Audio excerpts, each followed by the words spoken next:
어두컴컴한 사무실 안에서 스마트폰 화면이 밝아졌다. 마치 차가운 균열처럼 신한은행 고객님 계좌에 69,000 영원이 입금되었습니다. 심장이 쿵하고 내려앉았다. 뜨거운 기운이 온몸으로 퍼져나갔다.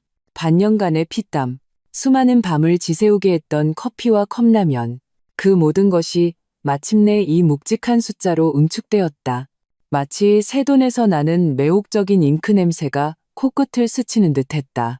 손끝이 미세하게 떨렸다.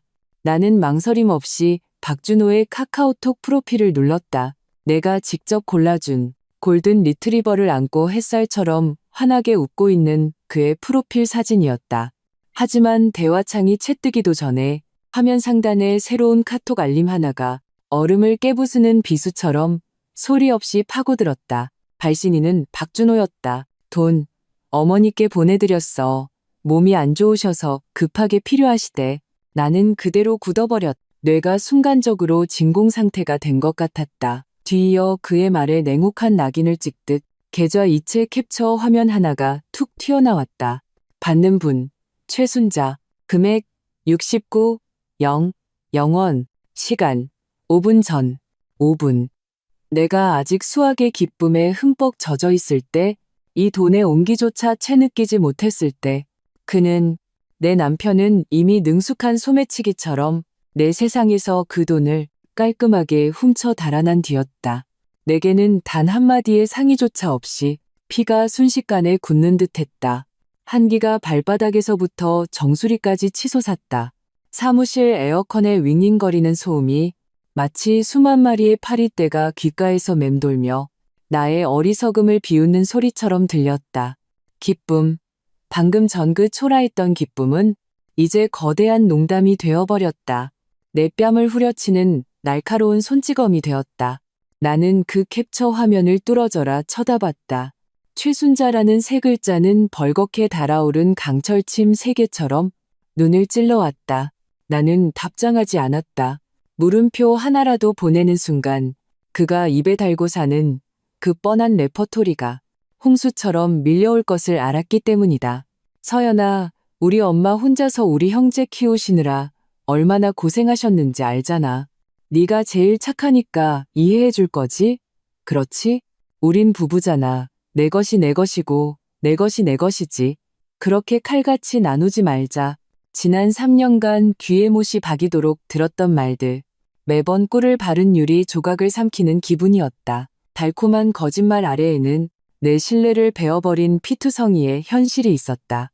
나는 심호흡을 했다. 하지만 가슴 속에는 얼음덩이가 꽉 막힌 듯 차갑고 단단했다. 차가운 화면 위를 손가락으로 밀어 나는 그의 인스타그램을 열었다. 3일 전에 올라온 게시물이 독침처럼 순식간에 내 동공을 파고들었다. 사진 속 그는 새로 뽑은 BMW 5 시리즈에 기대 서 있었다. 발렌시아 오렌지 색상의 도장이 햇살 아래 눈부시게 빛나고 있었다. 그는 내가 지난달 1,000만 원을 주고 사준 아르마니 수트를 입고 있었고 손목에는 새로 산 오메가 시계가 햇살을 받아 차가운 빛을 반사했다. 그의 미소는 내가 한 번도 본 적 없는 과시와 더위에 차 있었다. 캡션, 모든 노력은 결국 보상받는다. 미래가 기대된다. 노력? 속에서 역겨움이 치밀어 올랐다. 내 돈을 써서 그 허울뿐인 성공한 남자의 이미지를 포장하는 노력 말인가? 우리 부모님이 내게 남겨주신 마지막 유산을 자신을 과시하는 자본으로 바꾸는 노력 말인가? 2차의 계약금 5천만 원은 내 결혼 전 예금 전부였다. 그때 그는 뭐라고 했던가?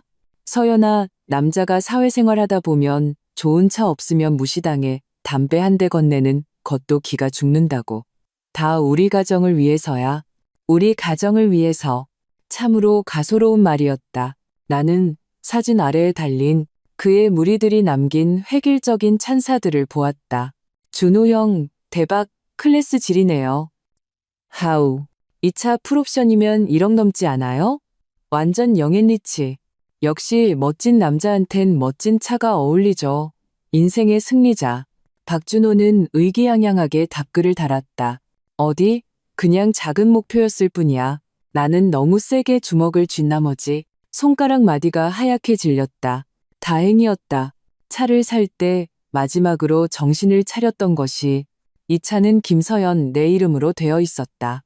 이 결혼 생활에서 내가 유일하게 잘한 일이었다. 나는 인스타그램을 닫았다.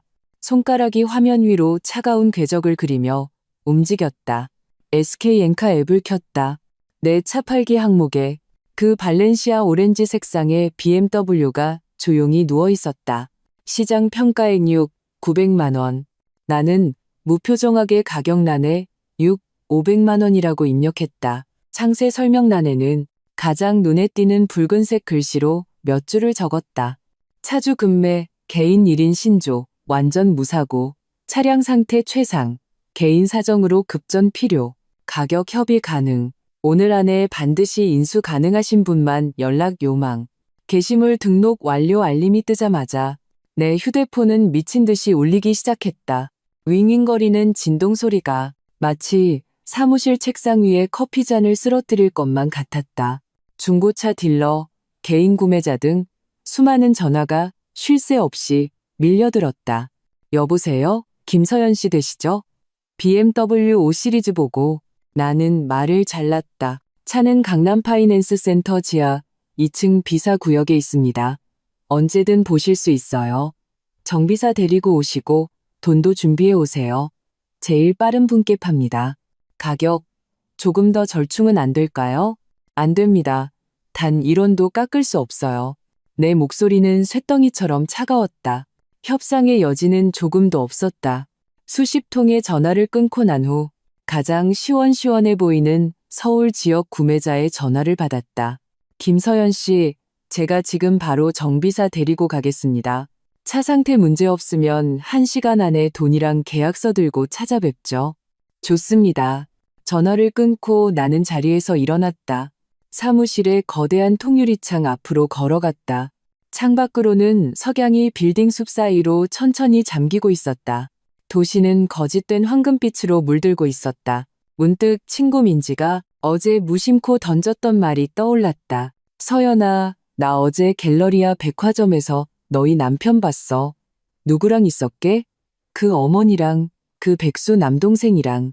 세 사람이 오메가 매장에서 어찌나 신나게 웃던지 그때는 대수롭지 않게 넘겼다. 하지만 이제 그 말은 독이 묻은 열쇠처럼 모든 수수께끼를 풀어주었다. 그가 시계를 살 돈이 어디서 났을까? 내 돈이 아니면 누구의 돈이었을까? 1시간 후 강남 파이낸스 센터 지하 주차장. 공기 중에는 축축한 냄새와 휘발유 냄새가 뒤섞여 있었다. 구매자는 조 사장이라는 척 보기에도 수완이 좋아 보이는 40대 중반의 남자였다. 그가 데려온 정비사는 손전등을 들고 차량 구석구석을 꼼꼼하게 살피고 있었다. 사장님, 이 차 문제 없습니다. 완전 무사고의 원판 그대로고 흠집 하나 찾기 힘드네요. 엔진 소리도 맑고 주행거리도 맞습니다. 완전 준신차급입니다. 정비사는 마지막으로 엔진 후드를 툭툭 치며 결론을 내렸다. 조 사장은 만족스러운 듯 고개를 끄덕였다. 그는 나를 보며 사업가 특유의 빛나는 눈으로 말했다. 김서연 씨, 500만 원. 지금 계약서 쓰시죠. 바로 이체해 드리겠습니다. 네, 좋습니다. 나는 마치 나와 상관없는 물건을 파는 것처럼 담담하게 대답했다. 다만 한 가지 부탁이 있습니다. 나는 덧붙였다. 내일 아침 일찍 차량 등록 사업소에 가서 바로 명예 이전을 해주셔야 합니다. 문제 없습니다. 조 사장은 흔쾌히 답했다. 이 차 제 딸아 이 결혼 선물로 주는 거거든요. 다음 달에 결혼하는데 마침 잘 됐네요. 결혼 선물. 마음이 무언가에 살짝 찔린 듯했다.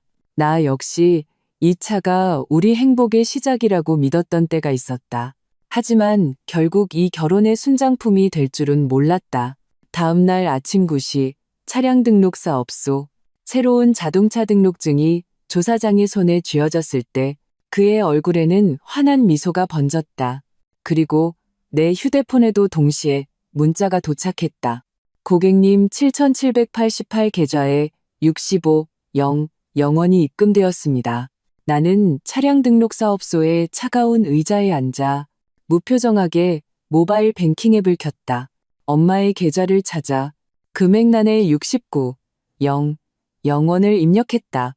내 돈 400만 원을 보태서 확인, 이체 성공.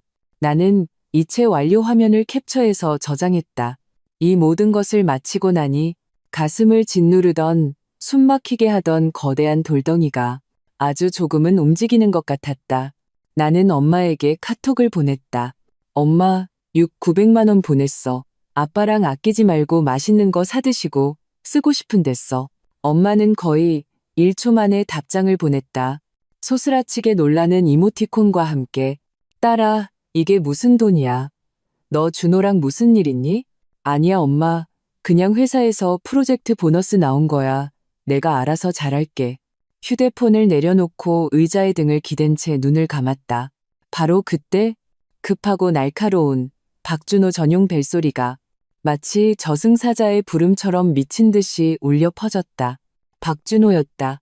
나는 벨소리가 10초 넘게 울리도록 내버려 두다가 느긋하게 전화를 받았다. 휴대폰을 귀에 대기도 전에 그의 길길이 날뛰는 고함이 수화기 너머로 터져나왔다. 김서연, 내 차 어딨어? 내 차량 관리 앱에서 왜 차가 차량 등록사 업소에 있다고 뜨는 건데 내 차에 무슨 짓을 한 거야? 내 차, 들어보라. 그는 내 차라고 했다. 나는 피식 웃으며 엄마에게 돈을 보낸 캡처 화면을 그에게 전송했다. 그러고 나서야 휴대폰을 천천히 귀에 가져다 댔다. 박준호 씨, 너. 내 목소리는 고요한 연못처럼 평온했다. 차는 팔았고 돈은 우리 엄마 드렸어요. 엄마도 노후 준비는 하셔야지. 전화기 너머는 죽음과 같은 정적이 흘렀다. 약 3초 후 박준호의 목소리 대신 더욱 날카롭고 귀를 찢는 듯한 여자의 악다구니가 수화기를 뚫고 나왔다. 시어머니 최순자였다. 김서연, 이 상간나야. 누가 내년한테 내 아들 차를 팔라고 허락했어. 그건 우리 집 재산이야. 당장 돈 토해내지 못해. 내 입꼬리는 더욱 휘어졌다. 나는 그대로 전화를 끊어버렸다. 그리고는 침착하게 카카오톡을 열었다. 박준호, 최순자, 그리고 손 벌릴 줄만 아는 백수 시동생 박준석까지 차단, 삭제, 모든 것이 순식간에 이루어졌다. 세상이 순식간에 고요해졌다. 집에 돌아와 나는 차가운 얼음물을 한가득 따라 단숨에 들이켰다. 차가운 액체가 목구멍을 타고 위장으로 흘러내리자 겨우 속에서 들끓던 역겨움과 열기가 가라앉는 듯했다. 나는 소파에 주저앉아 이 140제곱미터 약 42평짜리 소위 우리 집이라 불리는 공간을 둘러보았다. 처음 집을 살 때 계약금 7억 중 내가 6억을 냈고 그는 1억을 냈다. 함께奮斗한다는 아름다운 명분 아래 매달 150만 원의 주택담보대출 이자는 반반씩 내기로 약속했다. 하지만 지난 3년간 그가 온갖 핑계를 대며 내게서 가져간 돈은 이 집에 기여한 모든 것을 훨씬 뛰어넘었다. 나는 문득 생각했다. 이 집은 과연 누구의 집인가? 이 가정은 과연 누구의 가정인가? 딩동, 딩동. 그때 초인종이 하늘이 무너져라 울렸다.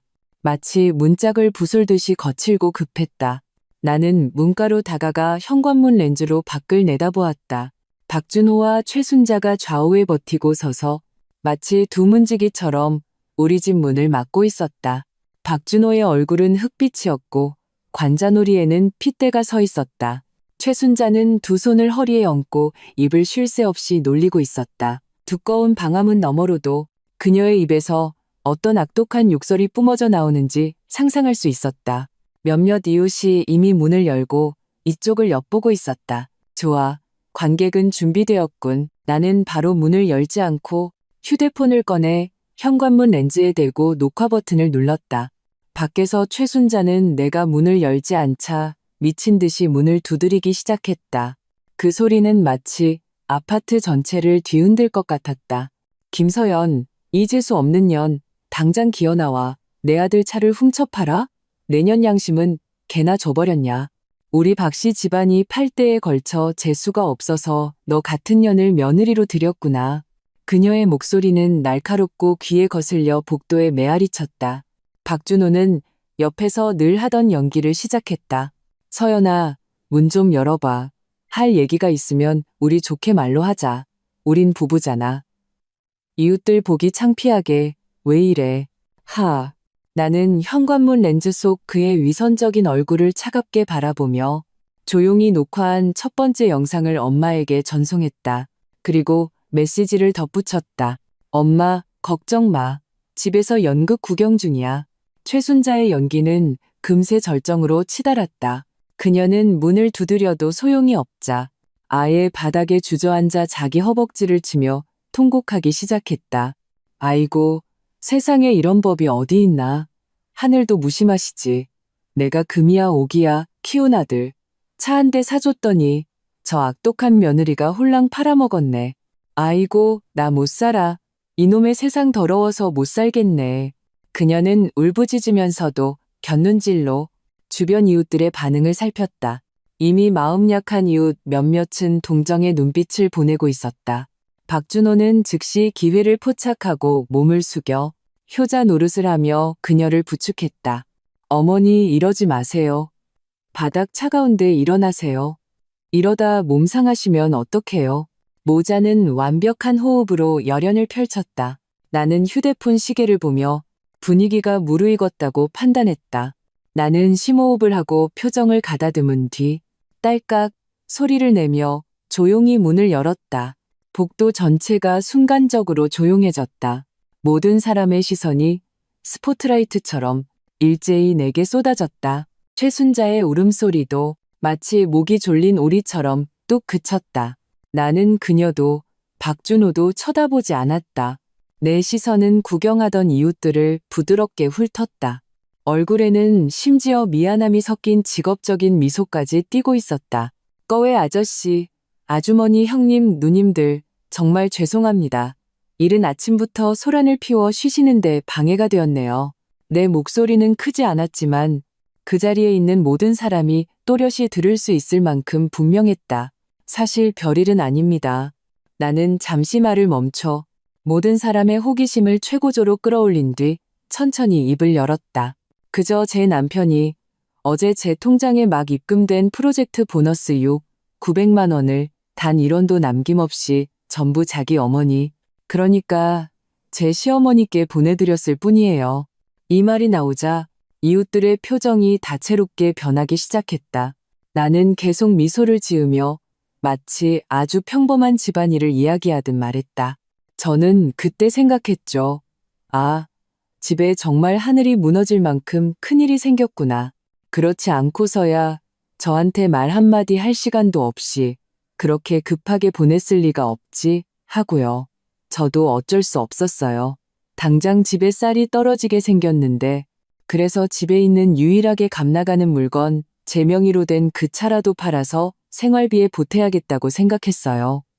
안 그러면 우리 식구 다 길거리에 나앉게 생겼으니까요. 말을 마치며 내 시선은 드디어 바닥에 주저앉아 있는 최순자에게로 향했다. 내 미소는 더욱 온화하고 사려 깊어졌다. 그런데 지금 보니 우리 어머님 건강은 아주 좋으시네요. 목소리가 저 같은 젊은 사람보다 더 쩌렁쩌렁하시고 그 기운으로 욕을 하시는데 1시간은 거뜬하시겠어요. 아무래도 그 900만 원 노후 자금으로는 당장 필요 없으시겠어요. 어머님 몸 상태라면 앞으로 10년, 20년은 끄떡없으시겠네요. 복도는 바늘 하나 떨어지는 소리도 들릴 만큼 고요해졌다. 이웃들이 최순자를 보는 눈빛은 동정에서 경멸과 조롱으로 바뀌어 있었다. 최순자의 얼굴은 순식간에 잿빛에서 돼지간색으로 변했다. 입술을 파르르 떨며 한마디도 하지 못했다. 그녀의 모든 연기, 모든 통곡은 내 이 가벼운 몇 마디 말에 산산조각 나버렸다. 끝없는 창피함만이 남았을 뿐. 박준호는 그녀보다 반응이 빨랐다. 그의 얼굴은 순식간에 새하얗게 질렸다. 그는 벌떡 일어나 내 팔을 붙잡고 거의 폭력적으로 나를 집 안으로 끌고 들어갔다. 에휴. 그는 온 힘을 다해 문을 닫았다. 마치 문 밖의 그 경멸적인 시선들을 완전히 차단하려는 듯이 김서연, 너 미쳤어? 일을 이렇게까지 크게 만들어야겠어? 집안 망신은 밖에다 시키는 게 아니라고 몰라? 그는 목소리를 낮춰 내게 고함쳤다. 침방울이 내 얼굴에 튈 것 같았다. 나는 그의 손을 세게 뿌리치고 그가 꽉 잡아 붉어진 손목을 문지르며 그를 차갑게 쳐다보았다. 집안 망신? 그건 당신 망신이지 내 망신이 아니야. 당신이 그런 짓을 할 때는 집안 망신이라는 생각은 못했나 보지? 그는 내 말에 할 말을 잃었다. 가슴이 격렬하게 오르락내리락 했다. 마치 덫에 걸린 야수처럼 몇 초 후 그의 기세는 갑자기 누그러졌다. 이것이 그가 가장 잘하는 수법이었다. 병 주고 약 주기. 서연아, 우리 그동안에 정이 있는데 고작 그 돈 때문에 이래야겠어? 우리 감정이 900만 원만도 못해? 박준호의 목소리에는 어느새 적절한 억울함이 묻어났다. 마치 자신이 오해받고 상처받은 사람인 것처럼. 우리 엄마 불쌍하신 분이야. 아버지 일찍 돌아가시고 여자 혼자 몸으로 나랑 내 동생 키우느라 얼마나 고생하셨는데 내가 어떻게 모른 척해? 내 동생은 또 철이 없어서 맨날 밖에서 사고나 치고 다니잖아. 내가 안 도와주면 누가 도와줘? 내가 걔를 내버려 두면 우리 엄마 속이 얼마나 타시겠어. 또 그 소리. 내가 3년 동안 들어서 귀에 딱지가 앉을 뻔한 그 소리. 예전의 나라면 매번 그의 이런 효심과 책임감에 감동했다. 매번 기꺼이 내 돈을 꺼내 그들 집안의 밑 빠진 독을 채워주었다. 하지만 지금은 역겨울 뿐이었다. 그래서 내 피 같은 돈으로 당신 그 도박쟁이 동생의 밑 빠진 독을 채워줬다? 나는 차갑게 반문했다. 한 글자 한 글자가 얼음 송곳 같았다. 박준호 씨, 당신 지난달 월급이 500만 원이었지? 아마? 지금 당장 당신 월급 통장 잔고 나한테 보여줄 자신 있어? 그의 눈빛이 순간 흔들렸다. 입술을 몇 번 달싹였지만 한마디도 내뱉지 못했다. 바로 그때 그의 주머니에서 휴대폰이 때마침 울렸. 그 벨소리는 죽음처럼 고요한 거실에서 유난히 날카롭게 들렸다. 그는 마치 불에 댄 것처럼 허둥지둥 휴대폰을 꺼냈다. 발신자를 확인한 그의 얼굴은 순간 종이장보다 더 하얗게 질렸다. 그는 전화를 끊으려 했지만 이미 늦었다. 나는 그의 손에서 휴대폰을 낚아채 스피커폰 버튼을 눌렀다. 건들거리면서도 어딘가 조급한 남자의 목소리가 즉시 수화기 너머로 흘러나왔다. 박준석이었다. 형, 돈은 어떻게 됐어? 형수님이 그 삐까뻔쩍한 BMW 팔았다면서? 진짜야? 아, 형 진짜 여자 하나 제대로 못 다뤄? 완전 남자도 아니네. 사채업자들 전화 때문에 내 폰 불나겠다고. 돈 안 주면 다리 하나 분질러 버린대. 이거 목숨이 달린 돈이라고. 형이 나 모른 척하면 안 돼. 목숨이 달린 돈? 노후 자금이 아니라? 그랬구나. 거실의 공기는 마치 그 순간 완전히 빨려나간 듯 했다. 박준호의 얼굴은 새하얗다는 말로는 표현할 수 없었다. 핏기 하나 없는 잿빛이었다. 나는 스피커폰을 끄고 휴대폰을 쓰레기처럼 그의 품에 던져주었다. 그리고 나는 한 걸음 천천히 그에게 다가갔다. 하이힐이 바닥에 부딪히며 내는 또각 소리가 마치 그의 심장을 밟는 소리 같았다. 급하게 필요하다며 뭐가 그렇게 급했는데? 내 목소리는 방금 냉동실에서 꺼낸 칼날처럼 차가웠다. 어머니 노후 자금이라며? 박준호 씨, 나한테 말해봐. 이게 몇 번째야? 이런 어처구니 없는 핑계로 나한테서 대체 얼마를 빼돌린 거야? 그는 내 기세에 눌려 뒷걸음질 쳤다. 차가운 벽에 등이 닿을 때까지 더 이상 물러설 곳이 없었다. 그의 몸은 가을바람에 떠는 낙엽처럼 떨렸다. 작년 10월 당신 어머니 신장결석 수술해야 한다고 500만 원이 급하다고 했지. 난 두말 않고 내 연말 보너스를 전부 인출해서 당신에게 줬어. 결과는? 당신 어머니는 아파트 단지에서 쌩쌩하게 에어로빅을 추고 계셨지. 감기 한 번 안 걸리신 분처럼. 그리고 당신의 귀한 동생 박준석은 최신형 아이폰으로 바꾸고 매일 인스타그램에 자랑질을 해댔고, 올해 3월 또 당신 동생이 친구랑 버블티 가게를 동업하는데 창업 자금 0만 원이 부족하다고 했지. 난 그때 바보같이 그가 드디어 정신 차리고 제대로 살아보려는 줄 알았어. 그래서 내 적금 깨서 800만 원을 보태줬지. 결과는 그의 버블티 가게는 그림자도 찾아볼 수 없었고 그 800만 원은 불법 도박 사이트에서 하룻밤 만에 다 날려버렸지. 아마 내가 한마디 할 때마다 그의 몸은 더욱 심하게 떨렸다. 얼굴에 핏기도 한 겹 한 겹 벗겨져 나갔다. 그는 마침내 완전히 무너져 내렸다. 마치 온몸에 뼈가 뽑힌 사람처럼 벽을 따라 천천히 바닥에 주저앉았다. 서연아, 너 어떻게 다 알고 있었어? 그는 넋 나간 사람처럼 중얼거렸다. 목소리에는 절망과 공포가 가득했다. 나는 웃었다. 눈물이 나올 만큼 나는 거실 TV장 앞으로 걸어가 가장 아래쪽 서랍을 열었다. 온갖 잡동사니 더미 밑에서 두툼한 갈색 서류 봉투를 꺼냈다. 나는 그것을 거실 테이블 위로 3개 내던졌다. 알고만 있었던 게 아니야. 내 목소리는 마치 뒤늦은 판결문을 낭독하는 것 같았다. 증거도 있지. 서류 봉투는 강한 충격에 터지며 안에 있던 종이들이 갑작스러운 폭설처럼 테이블 전체를 뒤덮고 바닥으로 흩날렸다. 박준호는 마치 영혼이 뽑힌 조각상처럼 바닥에 흩어진 죄의 증거들을 멍하니 바라보았다. 그의 눈빛은 충격에서 점차 완전한 절망으로 변해갔다. 그는 떨리는 손으로 가장 가까이에 있는 종이 한 장을 주었다. 그것은 은행거래 내역서였다. 그 위에는 붉은색 형광펜으로 한 건의 이체 기록이 진하게 동그라미 쳐져 있었다. 받는 분 최순자, 금액 500만 원, 이체 메모, 어머니 수술비. 그는 또 다른 종이를 주었다. 그것은 카카오톡 대화 내용을 인쇄한 것이었다. 그 위의 대화는 그의 손을 너무 떨리게 해서 더 이상 그 가벼운 종이를 들고 있을 수 없게 만들었다. 박준호, 엄마, 서연이 돈 보냈어. 일단 이걸로 준석이 도박빚부터 갚아. 그리고 이건 엄마 수술비였다고, 목숨이 달린 돈이었다고 꼭 말해줘. 그 바보는 분명 의심 안 할 거야. 최순자, 오케이. 이모티콘. 박준석. 형. 역시 대단해. 형수님 또 넘어왔네. 완전 우리 집 현금 인출기라니까. 사랑해. 한 장 한 장.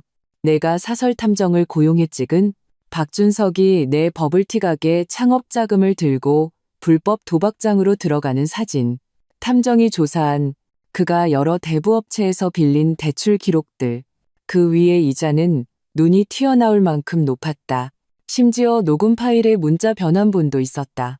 지난달 내가 무심코 그의 차에 뒀던 녹음기였다. 거기에는 그와 그의 어머니가 이번 내 보너스 900만 원을 어떻게 가로챌지 모의하는 전 과정이 똑똑히 기록되어 있었다. 최순자, 이번엔 액수가 커서 서연이가 그렇게 쉽게 내놓지 않을 수도 있어. 박준호, 뭐가 걱정이야. 엄마가 암에 걸려서 서울대병원에서 수술받아야 한다고 해.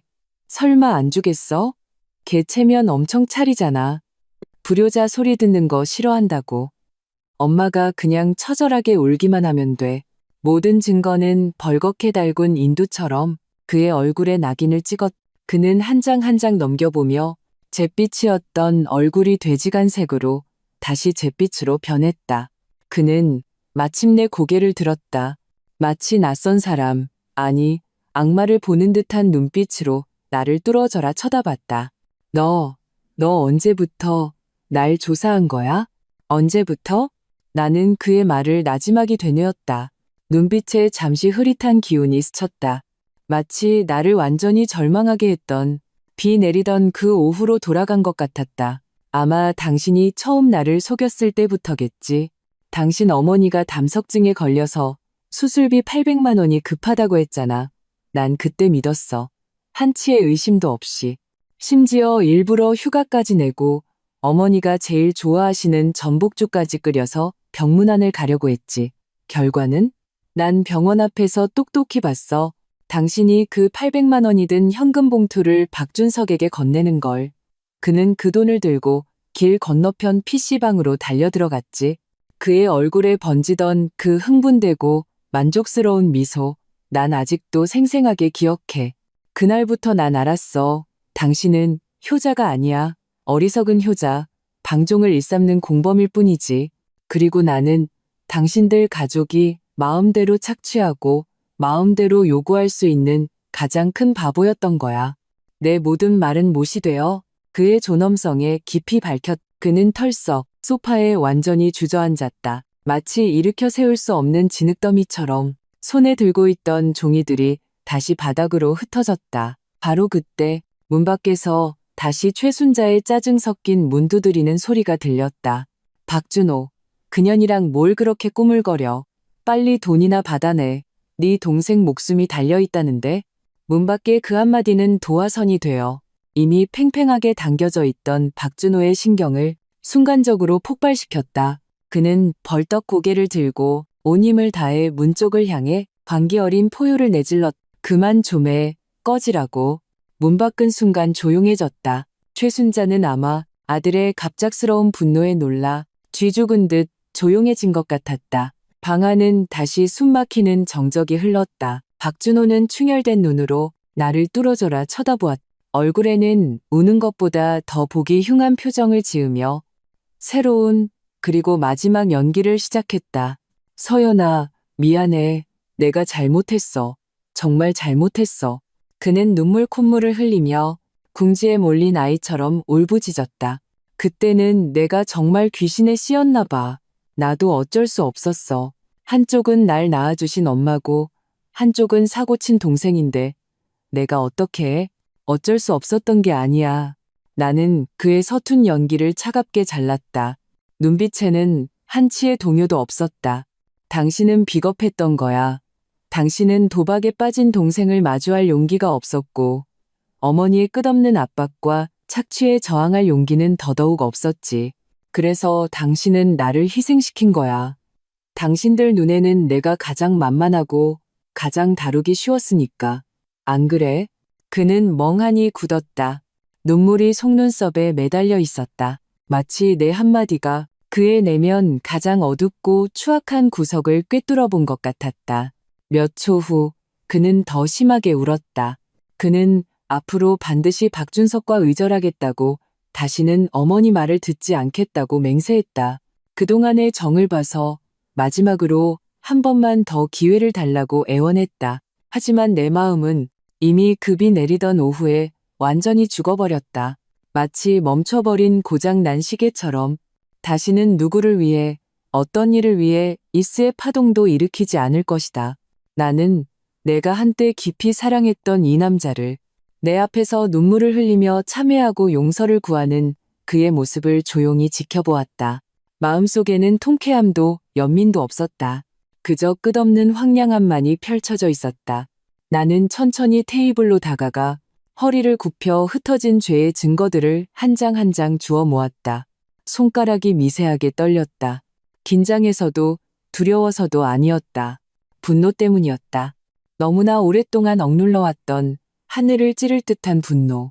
박준호 씨, 그거 알아? 지난 3년간 그 차를 제외하고 당신이 온갖 명목으로 나한테서 총 얼마를 가져갔는지? 나는 정리한 두툼한 은행 거래 내역서를 마치 뺨을 때리듯 그의 앞에 내던졌다. 800만 원, 1, 500만 원, 1, 0만 원, 800만 원, 500만 원. 내가 숫자를 하나씩 읊을 때마다 그의 몸은 억누를 수 없이 떨렸다. 마치 내 말 한마디 한마디가 그의 온몸의 뼈를 부수는 것 같았다. 총 100만 원. 이건 당신이 평소에 이런저런 핑계로 빌려간 30만 원, 50만 원은 포함하지도 않은 금액이야. 내가 당신 어머니, 당신 동생에게 사준 옷, 신발, 휴대폰, 명품 시계도 물론 빼고. 나는 말을 멈추고 그의 눈을 뚫어져라 쳐다봤다. 박준호 씨, 내 연봉은 1억이고 당신 연봉은 6천만 원이야. 우리 결혼한 지 3년인데 내 통장 잔고는 0원이야. 그런데 당신 월급 통장에는 100만 원도 없어. 말해봐. 우리 돈은 다 어디로 간 거야? 그는 완전히 입을 다물었다. 마치 무트로 던져진 물고기처럼 헛되이 입만 뻐끔거릴 뿐 아무 소리도 내지 못했다. 이제 더 이상 당신이랑 말 섞고 싶지 않아. 나는 서류 봉투 가장 밑에서 마지막 2장의 종이를 꺼내 그의 앞에 내던졌다. 위에는 굵은 고딕체 글씨가 박혀 있었다. 하나는 이혼 합의서, 다른 하나는 재산분할 명세서였다. 집 계약금, 내가 6억 냈고 당신이 1억 냈어. 결혼 후 대출이자는 매달 150만 원. 겉으로는 반반씩 냈지만 실제로는 당신이 낸 돈의 3분의 2는 나한테서 가져간 돈이야. 그러니까 이 집에서 당신 몫은 기껏해야 2억 정도야. 나머지 재산에 대해서는 나는 차갑게 비웃었다. 우리한테 다른 공동재산이 있기나 해? 차는 내 혼전 재산으로 산 거고 이미 팔았어. 돈도 우리 엄마한테 드렸고 당신은 1원도 못 가져가. 당신 손목에 그 오메가 시계, 옷장에 있는 그 명품들 전부 혼인 중 증여로 간주하고 돌려받을 생각 없어. 그냥 내가 3년간 개 키웠다고 칠게. 박준호 씨, 서명해. 서명하면 우리 깨끗하게 끝내는 거야. 당신은 계속 당신의 효자, 좋은 형 노릇하고 나도 내 새로운 인생을 시작해야지. No. 내 말은 평온하고 명료했으며 한치의 감정도 섞여 있지 않았지만 마치 가장 날카로운 칼처럼 그의 모든 퇴로와 환상을 완전히 베어버렸다. 그는 벌떡 고개를 들었. 눈에는 핏발이 가득했다. 그 눈빛은 마치 나를 산채로 집어삼킬 것 같았다. 김서연, 너무 심하게 굴지 마. 이혼? 꿈도 꾸지 마. 내가 말하는데 이 이혼, 난 절대 동의 못해. 그는 마치 마지막 지푸라기라도 잡은 것처럼 때를 쓰기 시작했. 내가 동의 안 하는데 네가 어떻게 이혼해? 이 집은 우리 공동 재산이야.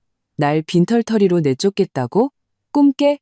그럼 법정에서 보지, 뭐. 나는 그의 이런 반응을 예상했다는 듯 담담하게 말했다. 박준호 씨, 내가 오늘 당신에게 보여준 증거들이 전부라고 생각해? 내 말에 그의 얼굴에서 오만함이 순간 얼어붙었다. 너, 무슨 소리야? 나는 천천히 차가운 미소를 지었. 내가 만약 이 증거들이랑 당신이 어머니 진단서를 위조해서 회사 의료 공제금을 타낸 증거까지 전부 당신 회사 감사실에 넘기면 어떻게 될까? 당신 지금 그 부장 자리 계속 지킬 수 있을 것 같아? 그의 얼굴에서 핏기가 순식간에 사라졌다. 너 헛소리하지 마. 내가 언제 진단서를 위조했어. 그는 마지막 발악을 했다. 그래? 나는 휴대폰에서 사진 한 장을 꺼내 보여주었다. 그의 사무실 컴퓨터 화면을 캡처한 것이었다. 그 위에는 포토샵 프로그램이 열려 있었고 그 안에는 완벽하게 수정된 병원의 암 진단 보고서가 있었다. 그리고 그 수취 계좌는 바로 최순자의 것이었다. 이건 낯설지 않겠지? 박준호는 그 사진을 보고 마치 벼락을 맞은 것처럼 그 자리에 얼어붙었다. 그는 마침내 깨달았다. 내가 그 서류 봉투를 꺼낸 순간부터 그는 이미 졌다는 것을, 완패했다는 것을. 거의 2시간 동안 이어진 대치는 결국 박준호가 떨리는 손으로 이혼 합의서에 자신의 이름을 서명하는 것으로 끝났다. 그는 서명을 마치고 마치 온몸에 힘이 빠져나간 것처럼 소파의 탄조에 멍한 눈으로 허공을 응시했다. 나는 서명이 된 합의서를 집어들고 그를 다시는 쳐다보지도 않은 채 몸을 돌려 떠났다. 잠깐만, 그가 갑자기 등 뒤에서 나를 불렀다. 목소리는 사포로 문지른 것처럼 갈라져 있었다. 나는 걸음을 멈췄지만 돌아보지는 않았다. 그 900만 원, 정말 너희 엄마 다 드린 거야? 나는 그의 목소리에 섞인 한 가닥의 미련, 마지막 자존심을 느낄 수 있었다. 나는 웃었다. 물론이지. 우리 엄마도 평생 고생하셨는데 이제라도 좀 편하게 사셔야지. 말을 마치고 나는 문을 열고 뒤도 돌아보지 않고 나갔다. 등 뒤에서 억눌린 절망의 비명이 들려왔다. 아파트 건물을 나서자 바깥은 햇살이 눈부셨다. 나는 휴대폰을 꺼내 엄마에게 전화를 걸었다. 엄마, 나 이혼했어. 전화기 저편에서 엄마는 한참 동안 침묵하다가 길게 한숨을 내쉬었다. 그래, 잘했다. 딸아, 집으로 와. 엄마가 맛있는 거 해줄게. 응. 전화를 끊고 나는 휴대폰 화면에 뜬 엄마가 보내준 은행 계좌 잔고 캡처 화면을 보았다. 숫자는 69, 0, 0원이었다. 나는 피식 웃으며 캡처 화면을 삭제했다. 그리고 다른 사람의 카카오톡 프로필을 열었다. 이 변호사님이라고 저장된 사람이었다. 나는 메시지를 보냈다. 변호사님, 합의서에 서명받았습니다. 남은 절차는 잘 부탁드립니다. 상대방은 금방 답장을 보내왔다. 걱정 마십시오, 김서연 씨. 그 사람이 한 푼도 못 가져가도록 깔끔하게 처리하겠습니다. 따가운 햇살이 뜨거운 모래처럼 얼굴 위로 쏟아져 내렸다. 나는 무의식적으로 눈을 가늘게 뜨고 손을 들어 이마를 가렸다. 등 뒤에 3년간 살았던 그 아파트는 마치 침묵하는 거대한 괴수처럼 내가 방금 겪은 모든 일을 그림자 속에 삼켜버렸다. 나는 돌아보지 않았다. 돌아보는 순간 겨우 긁어모은 이 연약한 용기가 바늘에 찔린 풍선처럼 순식간에 터져버릴 것 같았기 때문이다. 나는 주차장으로 빠르게 걸어가 차 문을 열고 운전석에 앉았다. 이 차는 5년 된 폭스바겐 골프였다. 대학 졸업 후 내가 처음으로 모은 돈으로 산 차였다. 그 BMW처럼 화려하지는 않지만 이 도시에서 처음으로 생긴 진정한 의미의 나만의 공간이었다. 나는 서명이 된 이혼 합의서를 조심스럽게 조수석 글로브 박스에 넣고 잠갔다. 그리고 시동을 걸었다. 차 안 에어컨에서 시원한 바람이 나와 바깥의 열기를 조금 식혀주었지만 내 마음속의 불바다는 식히지 못했다. 나는 목적 없이 차를 몰아 강변북로에 올랐다. 도시의 풍경이 차창 밖으로 빠르게 스쳐 지나갔다. 익숙하면서도 낯선 건물들이 마치 무성 영화의 한 장면처럼 지나갔다. 머릿속은 하얘졌다. 상상했던 통쾌함도 해방감도 없었다. 오직 뼛속까지 스며드는 피로감만이 있었다. 마치 바다 위를 오랫동안 표류하던 사람이 겨우 무태 올라왔지만 온몸 어디 하나 아프지 않은 곳이 없는 기분이었다. 조수석에 놓인 휴대폰은 벽돌처럼 조용했다. 나는 이것이 폭풍전야의 짧은 고요함일 뿐이라는 것을 알았다. 박준호, 최순자, 그들은 절대로 이대로 물러서지 않을 것이다. 한쪽은 장기적인 밥줄을 잃었고 다른 한쪽은 마음대로 착취할 수 있는 현금 인출기를 잃었다. 그들의 다음 반격은 아까 복도에서 벌였던 소동보다 더욱 광기 어리고 더욱 저열할 것이 분명했다. 차는 얼마나 달렸을까?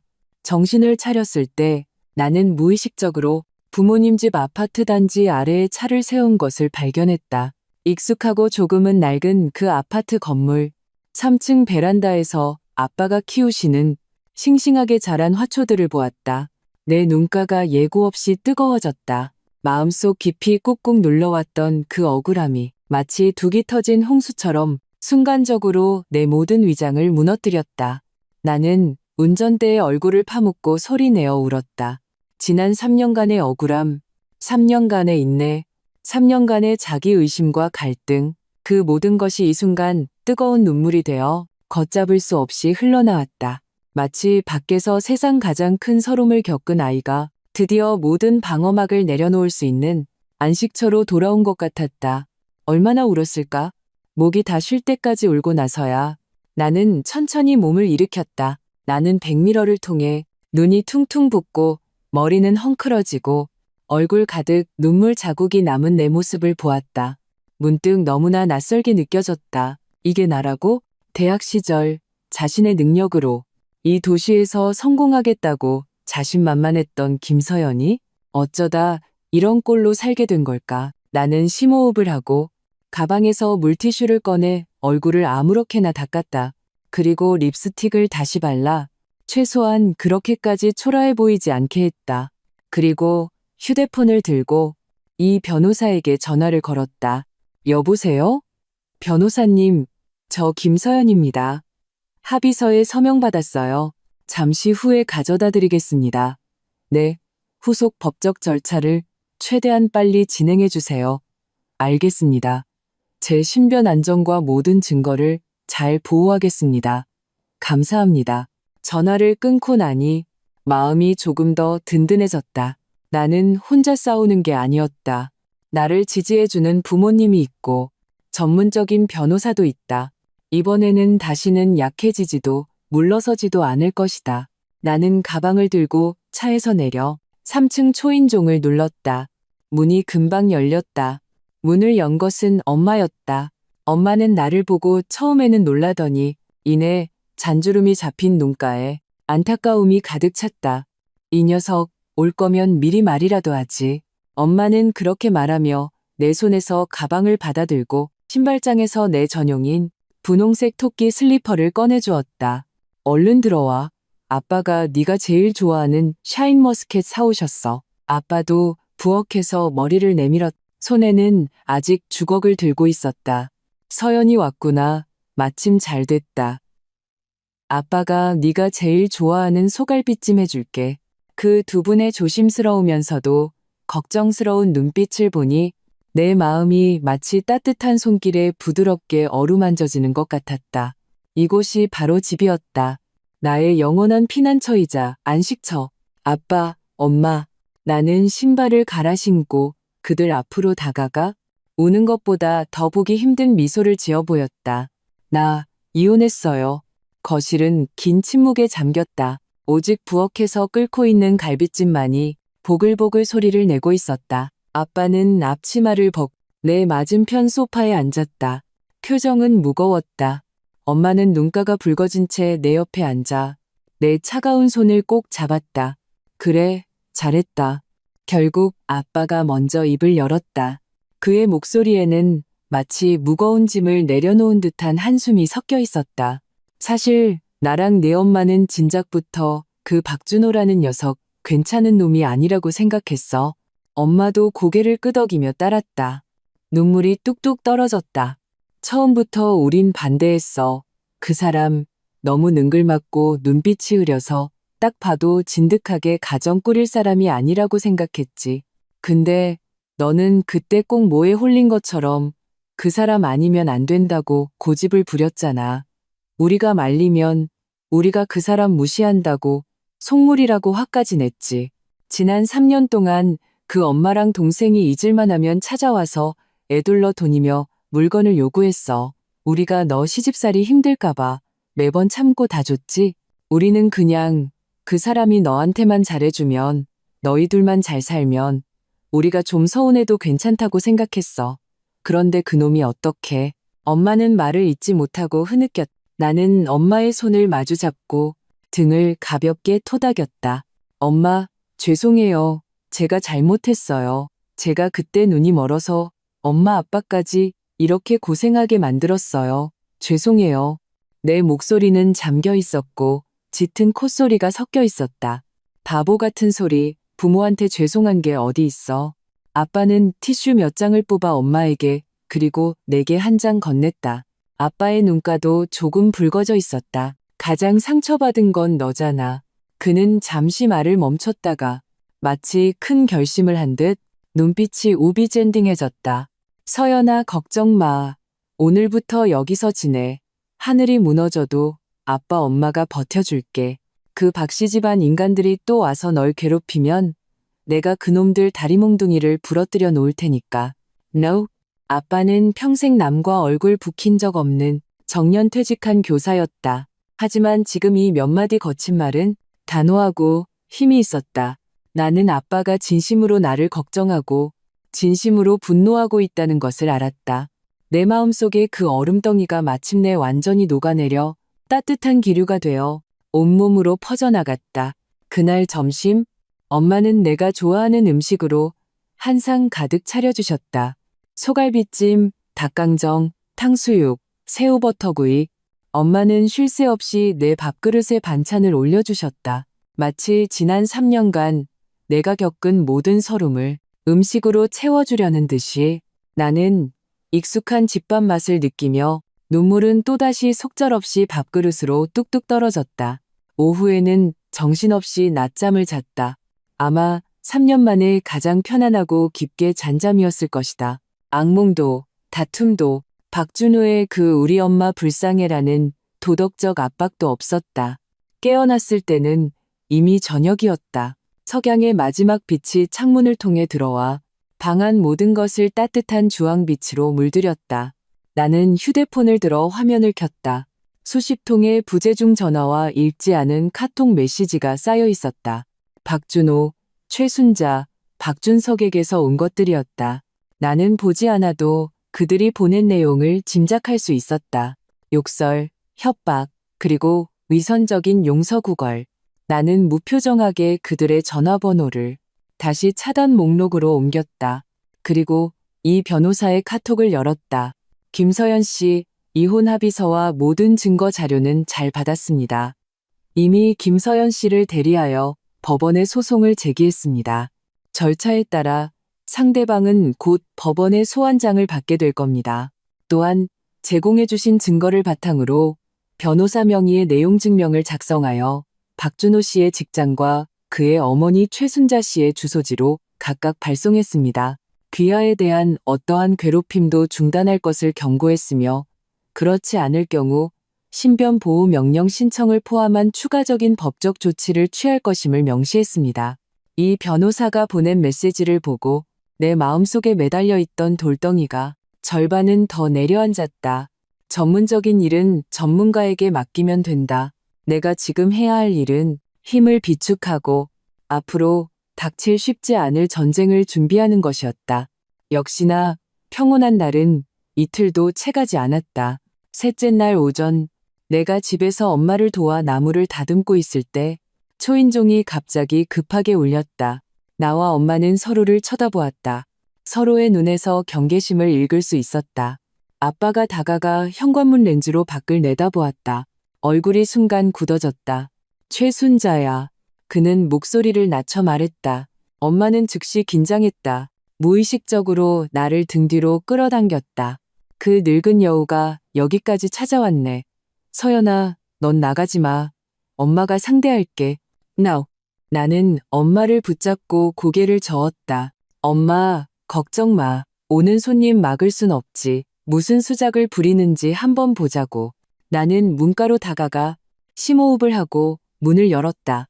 문 밖에는 역시나 최순자가 서 있었다. 그녀는 마치 신경 써서 차려입은 듯 척 보기에도 저렴해 보이는 꽃무늬 원피스를 입고 얼굴에는 두꺼운 분칠을 했다. 하지만 그럼에도 불구하고 얼굴 가득한 모진 기운과 인색함은 가릴 수 없었다. 그녀의 뒤에는 박준호도 박준석도 없었다. 혼자였다. 내가 문을 여는 것을 보고 그녀는 처음에는 놀라더니 이내 그 삼각형 눈에서 악독한 빛을 뿜어냈다. 김서연, 이 작은 년아. 네가 아직도 친정에 숨어있을 낯짝이 있냐. 그녀의 목소리는 여전히 날카롭고 귀에 거슬렸다. 내가 말하는데 우리 박씨 집안 문턱은 내가 들어오고 싶다고 들어오고 나가고 싶다고 나갈 수 있는 곳이 아니야. 이 늙은이가 하루라도 살아있는 한 넌 내 아들이랑 이혼할 생각 꿈도 꾸지 마. 내가 입을 열기도 전에 아빠가 이미 듣고 참을 수 없었다. 그는 내 앞에 나서서 최순자의 코를 가리키며 엄하게 꼬지졌다.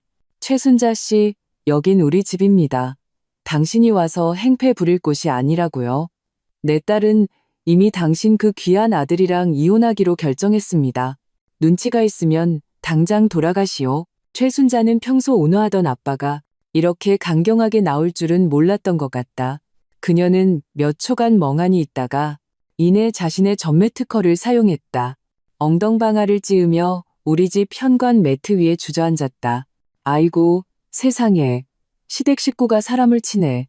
내가 좋게 며느리 데리러 왔더니 온 가족이 합심해서 나 늙은이 하나를 괴롭히네. 아이고, 나 못 살아. 오늘 내가 당신들 집 앞에서 죽고 말 테다. 그녀는 통곡하면서도 곁눈질로 그녀의 울음소리에 이끌려 나온 이웃들을 살폈다. 그 수법 며칠 전 우리 집 앞에서와 똑같았다. 아쉽게도 이번에는 내가 그녀에게 연기할 기회를 주지 않을 것이다. 나는 휴대폰을 꺼내 바로 112에 신고했다. 여보세요? 경찰서죠? 여기 행복아파트 3동 201호인데요. 할머니 한 분이 저희 집 앞에서 행패를 부리고 계세요. 저희 정상적인 생활과 공공질서에 심각한 피해를 주고 있습니다. 네, 최대한 빨리 와서 처리해 주세요. 내 목소리는 크지 않았지만 그 자리에 있던 모든 사람이 또렷이 들을 수 있었다. 최순자의 울음소리가 순간 목에 걸렸다. 그녀는 믿을 수 없다는 듯 나를 쳐다봤다. 그 눈빛은 마치 네가 감히 경찰에 신고를 해 라고 말하는 것 같았다. 주변 이웃들도 수군거리기 시작했다. 저 할머니 누구야? 완전 망나니 같네.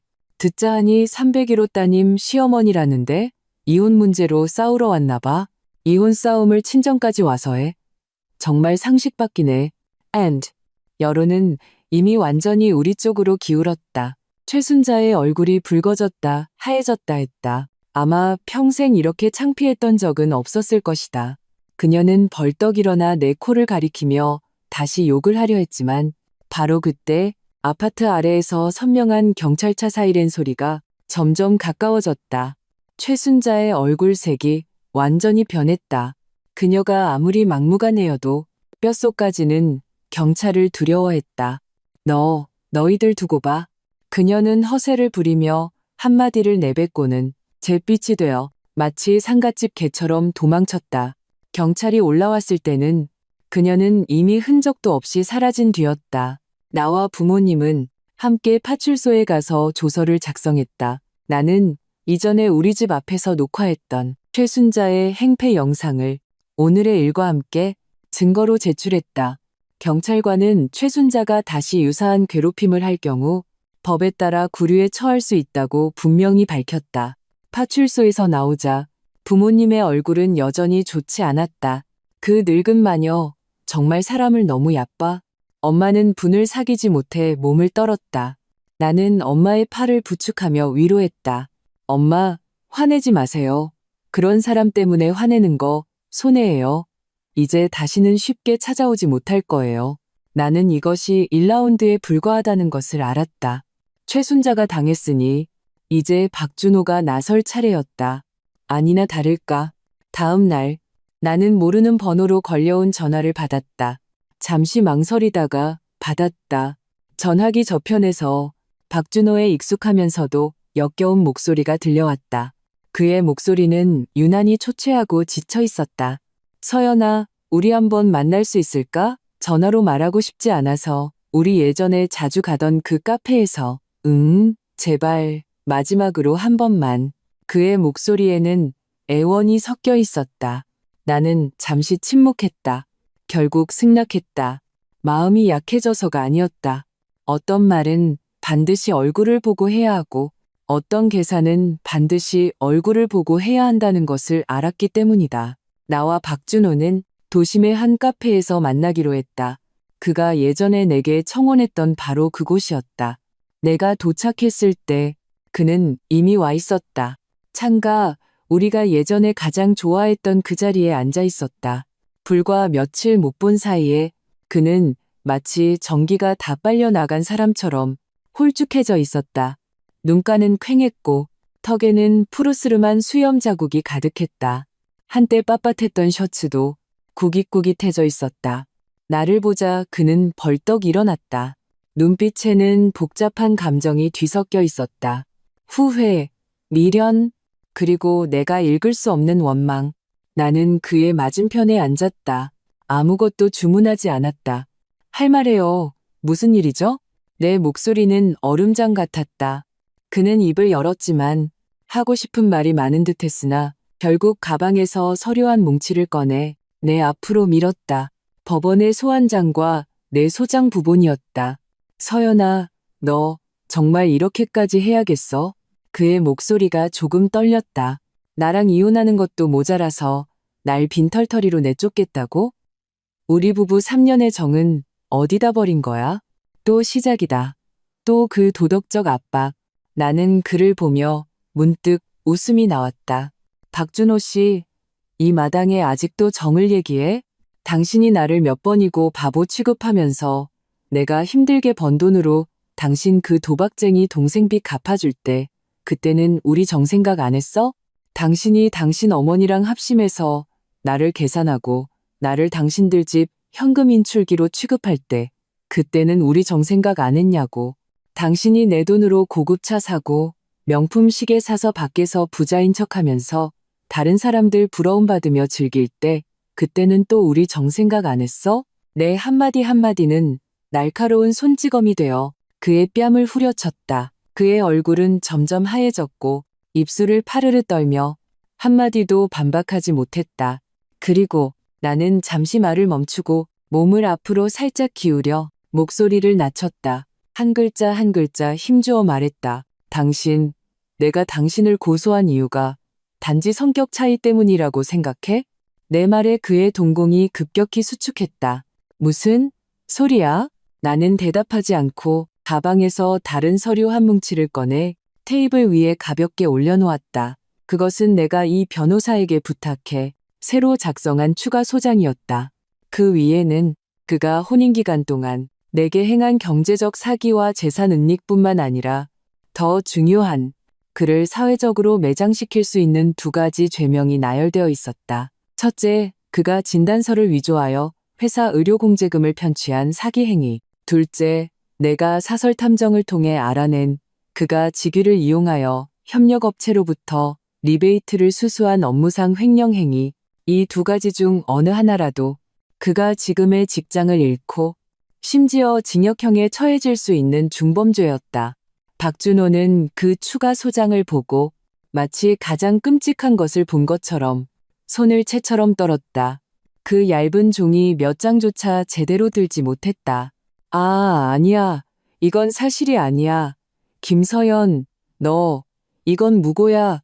명예훼손이라고. 그는 미친 사람처럼 낮게 포효했다. 무고?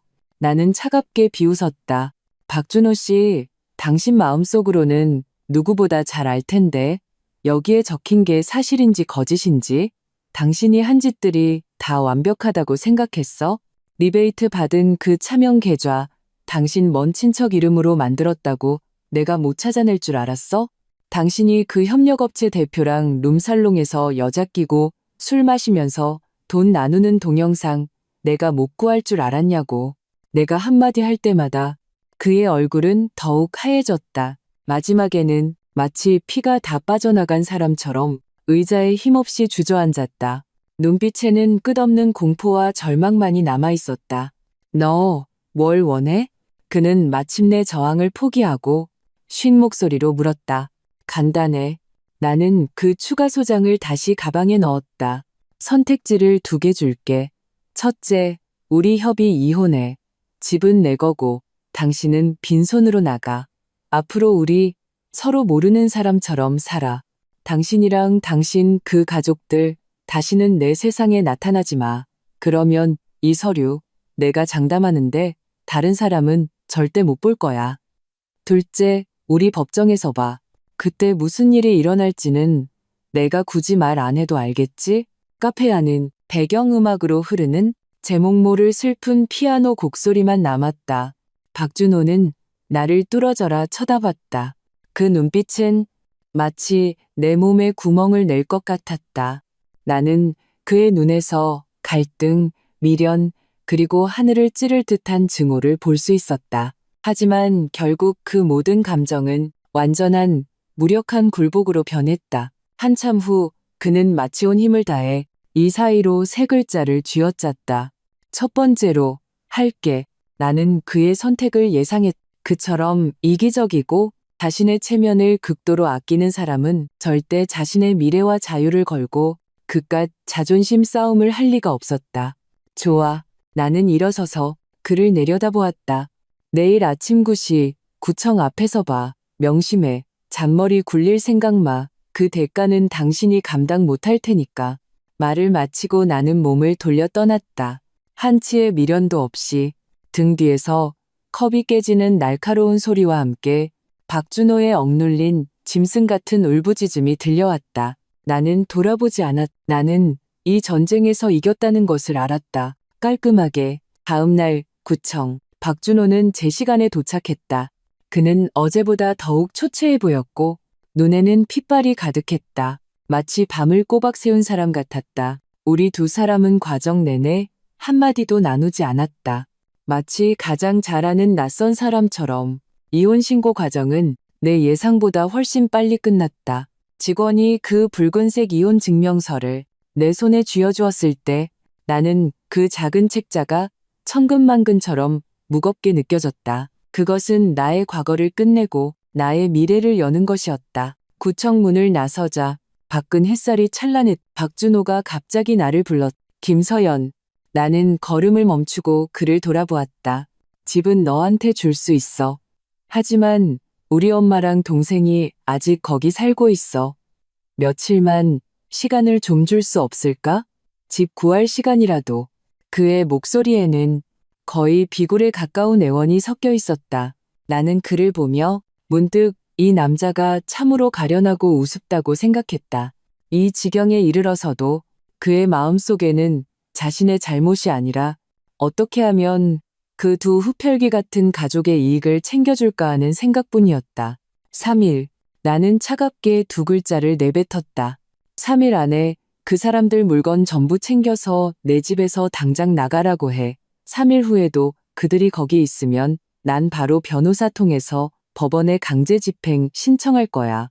그때는 그들 물건 쓰레기처럼 길바닥에 버려질 테니까. 말을 마치고 나는 순간 새하얗게 질린 그의 얼굴을 더 이상 상대하지 않고 몸을 돌려 택시를 잡아 타고 떠났다. 3일 후 나는 열쇠 수리공과 부모님과 함께 한때 우리 집이라 불렀던 그 집으로 갔다. 자물쇠는 이미 바꿨다. 나는 새 열쇠로 문을 열었다. 집안은 아수라장이었다. 마치 강도라도 든 것처럼. 거실 소파는 칼로 길게 찢겨 있었고 TV 화면에는 붉은색 페인트가 뿌려져 있었다. 내 침실 화장대 위, 내 비싼 화장품들은 모두 바닥에 내동댕이 쳐져 유리 조각과 뒤섞여 있었다. 드레스룸에 내 예쁜 옷과 가방들도 모두 가위로 난도질 당해 있었다. 집 안전체가 분풀이식 보복적인 파괴의 기운으로 가득했다. 엄마는 눈앞의 광경을 보고 화가 나서 온몸을 떨었다. 이게 사람이야? 이건 짐승 때나 다름없잖아. 아빠의 얼굴도 흑빛이 되었다. 나는 오히려 웃었다. 나는 휴대폰을 꺼내 집안 구석구석을 꼼꼼하게 촬영했다. 그리고 그 사진들을 박준호에게 전송했다. 그리고 메시지를 덧붙였다. 박준호 씨, 이거 당신 가족들이 한 짓이지? 좋아. 이 재산 피해 전문감정기관에 의뢰해서 견적 낼 거야. 그리고 그 금액 당신이 받기로 한 위자료 2억에서 한 푼도 빠짐없이 제할 테니 그렇게 알아. 아, 그리고 말하는 걸 잊었는데 우리 집 인테리어 비용이 꽤 비쌌거든? 이 손상 복구하는데 돈 꽤나 들 거야. 아마 당신 위자료 남는 게 거의 없을걸? 메시지를 보낸 지 1분도 안 되어 박준호에게서 전화가 걸려왔다. 나는 바로 끊고 차단했다. 이런 인간에게 한 글자라도 더 말하는 것은 내 인생의 낭비일 뿐이다. 그 후 일주일 동안 나는 청소업체를 불러 집 안팎을 완전히 대청소했다. 망가진 가구, 가전제품, 옷, 가방, 나는 전부 쓰레기로 버렸. 한때 내 희로애락을 담고 있던 그 물건들이 하나씩 치워지는 것을 보며 나는 조금도 아깝지 않았. 오직 과거와 완전히 단절된 홀가분함과 상쾌함만이 있었다. 일주일 후 집은 새 것처럼 변했. 나는 내 모든 짐을 부모님 집에서 다시 옮겨왔. 나 혼자 이 140제곱미터에 완전히 나만의 소유가 된 집에서 천장에 달린 내가 직접 고른 크리스털 조명을 바라보며 나는 전례 없는 평안함을 느꼈다. 삶은 다시 제 궤도를 찾은 듯했다. 나는 매일 출퇴근하고 주말에는 친구들과 쇼핑하고 영화 보고 요가를 했다. 혹은 혼자 집에 틀어박혀 책을 읽고 음악을 듣고 나를 위해 근사한 저녁을 차려 먹었. 그 느낌은 자유롭고 편안하며 희망으로 가득했다. 나는 박준호와 그 가족들과의 악연이 이렇게 마침표를 찍을 것이라고 생각했다. 하지만 나는 그들의 파렴치함과 광기를 과소평가했다. 한 달 후 어느 날 밤 나는 야근을 마치고 운전해서 집으로 돌아왔다. 지하 주차장에 차를 세우고 막 내리려던 순간 나는 두 개의 수상한 그림자가 옆 기둥 뒤에서 나타나 내 차 문양 쪽을 막아서는 것을 발견했다.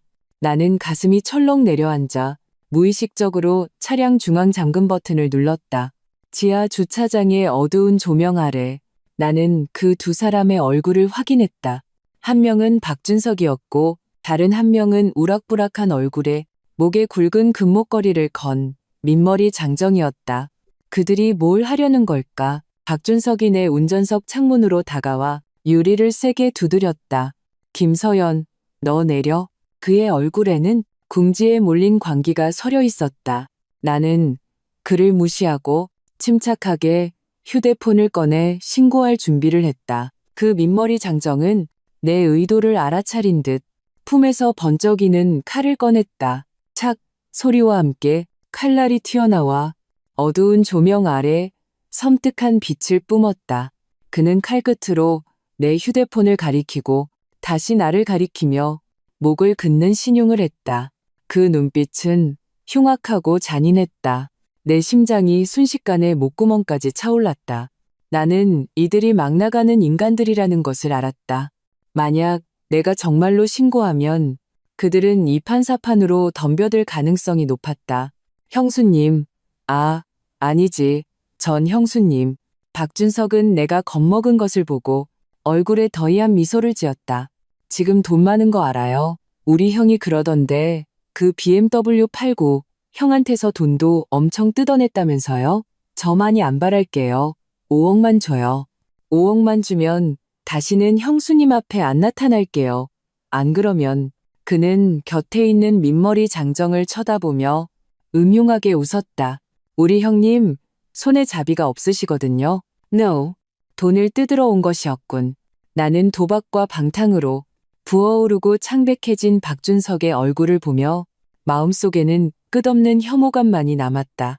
이것이 박준호와 최순자가 모든 것을 버려가며 보호하려 했던 그들의 보물 같은 아들, 보물 같은 동생이었다. 완전히 구제불능인 인간 쓰레기. 나는 심호흡을 하고 억지로 자신을 진정시켰다. 나는 지금 정면으로 부딪히는 것은 안 된다는 것을 알았다. 스스로를 구해야 했다. 내 시선은 재빨리 차 안을 훑었다. 그리고 나는 조수석에 놓인 내 핸드백을 보았다. 가방 안에는 내가 오늘 막 찾아온 내일 관리비를 내려고 준비한 현금 100만 원이 있었다. 그리고 호신용으로 특별히 구매한 강력한 호신용 스프레이도 있었다. 됐다. 나는 차창 밖의 그 탐욕스럽고 추악한 얼굴을 보며 천천히 미소를 지었다. 5억은 너무 많아요. 지금 그렇게 현금이 없는데. 내 목소리는 마치 두려움 때문에 미세하게 떨리는 것처럼 들렸다. 박준석은 내 반응에 매우 만족한 듯 했다. 현금 없으면 계좌 이체하면 되잖아요. 잔머리 굴릴 생각 마요. 안 그러면 험한 꼴 볼 테니까. 네, 이체할게요. 나는 고개를 끄덕이며 어쩔 수 없이 굴복하는 척했다. 그런데 차에서 내려야 해요. 회사 OTP가 핸드백 안에 있거든요.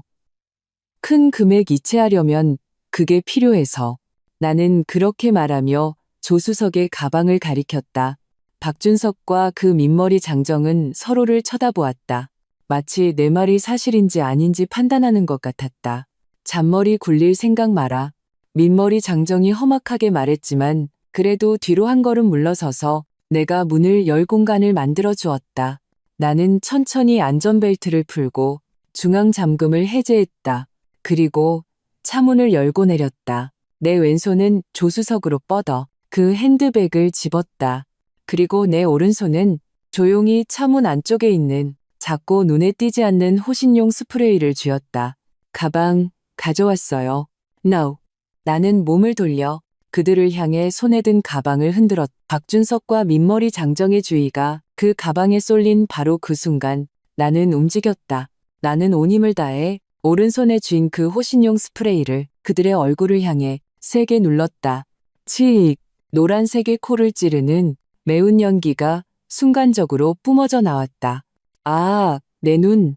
두 사람은 동시에 처절한 비명을 지르며 무의식적으로 손으로 눈을 가렸다. 바로 지금이다. 나는 조금도 망설이지 않고 몸을 돌려 지하 주차장 출구를 향해 미친 듯이 뛰었다. 내 등 뒤에서 그들이 극심한 고통 때문에 내뱉는 악독한 욕설이 들려왔. 나는 돌아볼 용기가 없었다. 그저 필사적으로 뛸 뿐이었다. 지하 주차장에는 아무도 없었다. 내 하이힐이 시멘트 바닥에 부딪히며 따다닥 하는 급한 소리를 냈다. 마치 내 생명의 카운트다운처럼 내가 막 출구에 다다랐을 때 내 등 뒤에서 갑자기 급한 발소리가 들려왔. 그 민머리였다. 그가 그렇게 빨리 정신을 차리다니 내 심장이 목구멍 밖으로 튀어나올 것 같았다. 나는 그가 점점 더 가까워지는 것을 느낄 수 있었다. 그의 손이 심지어 내 머리카락을 잡을 뻔했다. 나는 절망적으로 눈을 감았다. 그런데 바로 그때 끼익 하는 날카로운 브레이크 소리가 갑자기 내 곁에서 울렸다. 검은색 아우디 A8 한 대가 멋진 드리프트로 내 앞에 안정적으로 멈춰섰다. 나와 그 민머리 사이의 길을 정확히 막아서며 차문이 벌컥 열리고 검은색 정장을 입은 키가 큰 남자가 차에서 뛰쳐나왔다. 그는 나를 쳐다보지도 않고 깔끔한 업어치기로 아직 눈의 통증 때문에 움직임이 둔한 민머리 장정을 바닥에 세게 매다 꽂았다. 쿵 하는 둔탁한 소리와 함께 그 민머리는 신음소리 한 번 내지 못하고 기절해버렸다. 뒤이어 남자는 몸을 돌려 날렵한 옆차기로 막 따라잡은 박준석의 배를 그대로 걷어찼다. 박준석은 마치 줄이 끊어진 연처럼 뒤로 날아가 뒤쪽 벽에 세게 부딪혔다. 그리고는 진흙더미처럼 바닥으로 미끄러져 내려가 고통스럽게 몸을 웅크렸다. 모든 과정은 물 흐르듯 번개처럼 빨랐다.